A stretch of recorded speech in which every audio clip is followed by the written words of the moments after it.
최종구 금융위원장은 일본의 화이트 국가 배제 하루 전에 우리 기업 피해를 최소화하기 위한 신속한 금융 지원을 당부했습니다.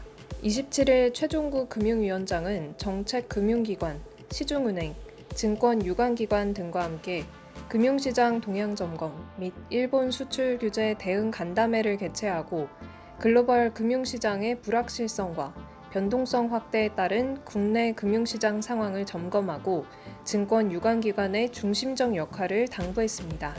이날 최 위원장은 모두 발언에서 최근 글로벌 금융시장 움직임은 불확실성 확대와 이에 따른 시장 변동성 확대로 특정 지을 수 있다며 미중 무역 갈등이 고조되고 홍콩 사태, 글로벌 경기 둔화 우려 등 다양한 리스크 요인이 중첩적으로 가세하면서 국제적으로 주가, 환율 등의 변동성이 크게 확대되는 모습이라고 말했습니다.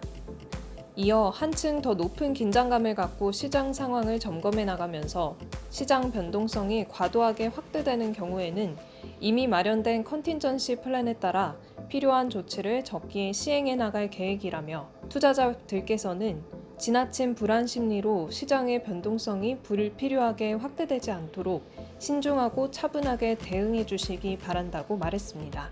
또 일본 수출 규제 하루를 앞두고 최 위원장은 우리 정부의 지속적인 대화 요청과 외교적 문제 해결 노력에도 불구하고 일본 측은 여전히 기존 입장만을 고수하고 있어 문제가 장기화될 수도 있는 상황이라며 일본의 부당한 수출 규제로 인해 우리 기업들이 어려움을 겪지 않도록 금융부문이 완충해주는 역할을 수행해야 한다고 말했습니다.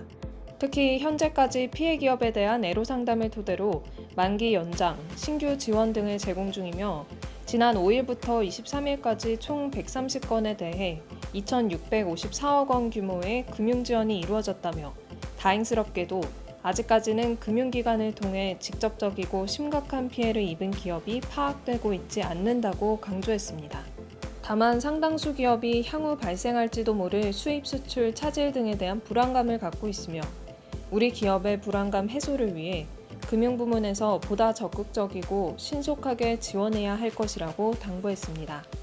또 현재는 일본 수출 규제로 인해 직접적인 피해가 예상되는 기업을 중심으로 금융 지원을 집중하고 있지만 향후 사태 추이를 보아가면서 필요한 경우 관계기관과 함께 지원의 폭과 범위도 보완, 확대해 나가겠다며 국가적으로 매우 엄중한 상황입니다. 그러나 그간 우리 경제와 금융은 숱한 위기를 극복한 경험과 저력을 갖고 있다고 덧붙였습니다.